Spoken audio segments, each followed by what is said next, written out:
For a few seconds after Melanie's words, I really thought I had misheard. At first, I didn't understand what she said. We have decided that you are no longer a member of this family. My name is Harper Quinn, I'm 33, and for most of my adult life, I've been the fixer in my family. The dependable one. The one who picked up the pieces, financially, emotionally, logistically, when no one else could. I paid for my sister Melanie's wedding, paid the hospital bill when my dad had surgery, and even co-signed the lease on Darren's first apartment when he lost his job. I live in Seattle, work in financial technology, nothing glamorous, but stable. I mostly keep to myself, visit my family for the holidays and send money when I need it. They never ask how I'm doing. They just assume I'm fine, that I don't need anyone, that I can handle it all without ever falling apart. This year, for Thanksgiving, I agreed to drive down to Portland for dinner at my parents' house. I brought a bottle of wine, arrived a little early, and even helped clear the table. Everything looked picture perfect, the turkey, the candles, the napkins neatly folded. My sister, Melanie, always made it look like a scene from a Hallmark movie. But something felt off. Everyone was laughing too hard, voices too controlled, and no one made eye contact for more than a few seconds. Then, when dessert was served, Melanie stood up with a glass of wine in her hand, her lips painted in the "I win" lipstick she always wore when she was about to drop the bomb. I remember thinking, whatever this is, I don't want to be a part of this. But it was too late. She cleared her throat and said with a soft laugh, "We've already voted. And we've decided. Harper, you're no longer part of this family." And just like that, my entire world turned upside down. For a few seconds after Melanie spoke, I honestly thought I had misheard. At first, I didn't quite understand what she was saying. "We have decided that you are no longer a part of this family." I looked around the table.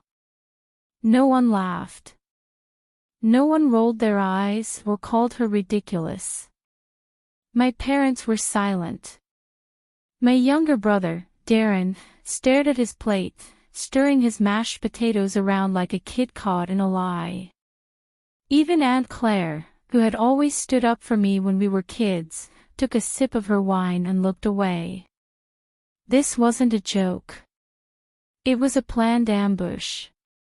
A coordinated decision, disguised as a normal holiday party. I carefully put down my fork. My hands were numb. I imagined my face expressionless, because I had long since learned to hide my emotions in front of these people. "Are you serious?" I asked, my voice flat. Melanie nodded. "You've made it clear that you don't really want to be involved. You live far away. You don't show up unless there's a crisis, and even then it's transactional. Honestly, it's toxic to the rest of us to keep pretending like this is working." Toxic.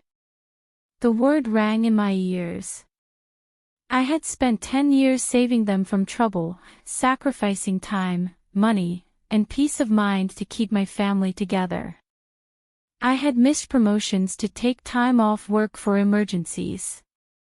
I had skipped vacations, given up savings, and stayed silent in the face of insults and manipulation.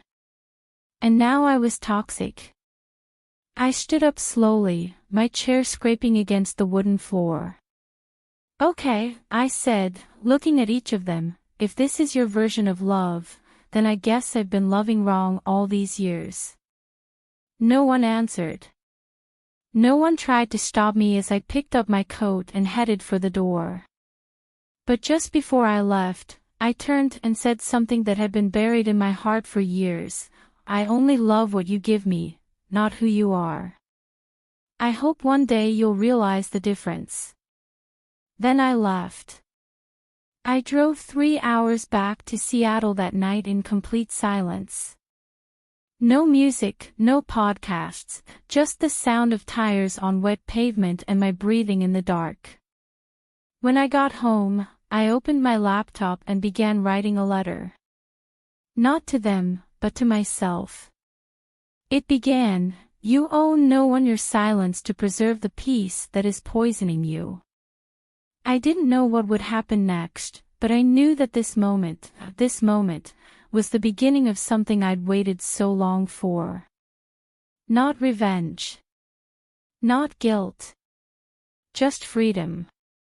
The days after Christmas were the quietest I'd ever experienced. At first, the silence felt oppressive. I kept expecting the phone to ring, an apology, a plea, even an argument. But it was quiet, and the notifications were not from family, but from old college friends wishing me a happy holiday and colleagues talking about upcoming Q1 deadlines. I ignored them all.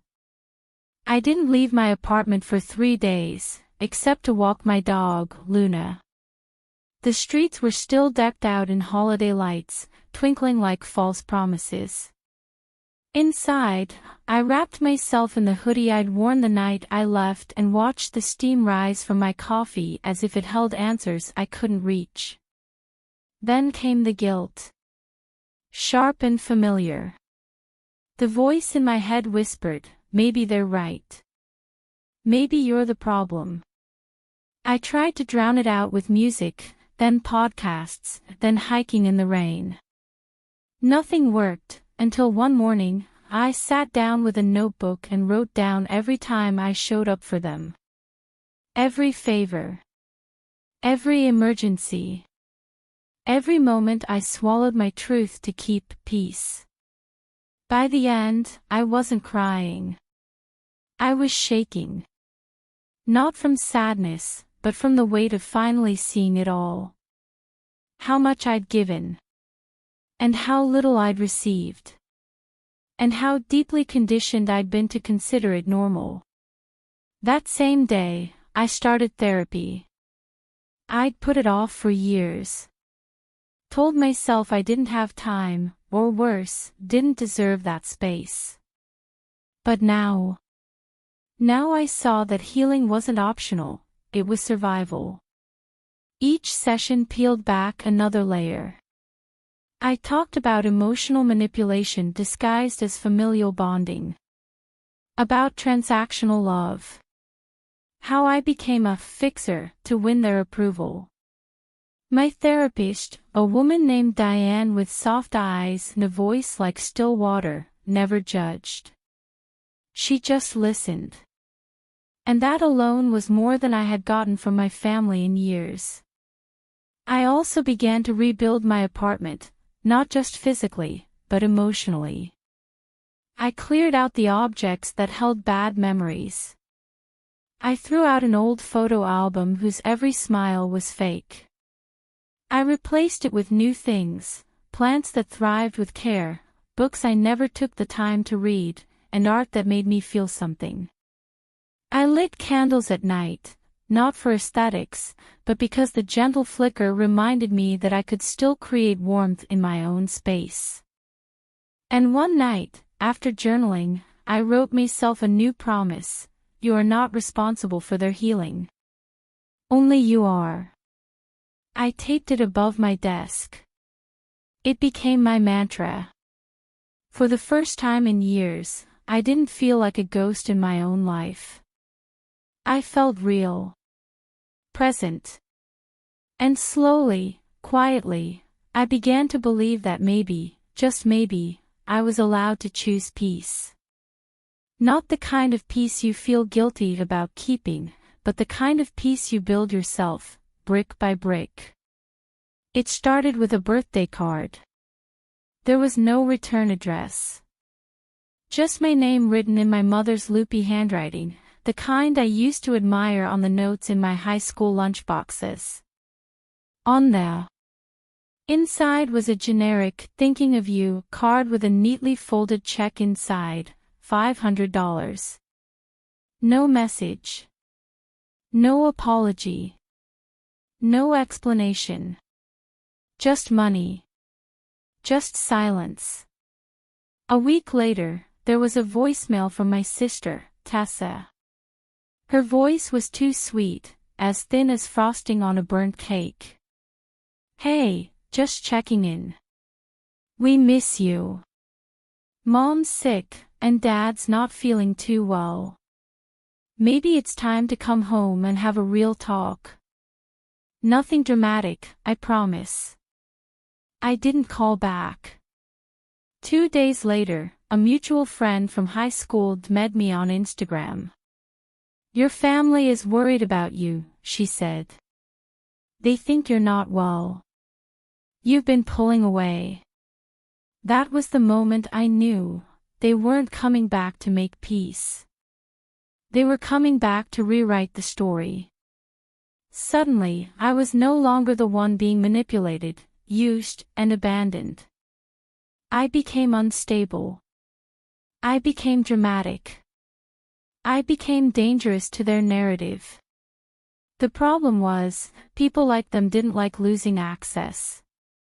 And I wasn't just a sibling or a child, I was a resource. A wallet. A fixer. Now that I'd said no, I had become a threat. So they did what people like them do best, they started a whispering campaign disguised as concern. I got emails from the extended family. Subtle, passive-aggressive statements like, "We're praying for you." Or, "Your parents just want to understand." The punchline was a letter from my father, written in his usual stern tone. "You haven't been yourself lately. We're concerned about your decisions. The door is always open if you're willing to act like family again."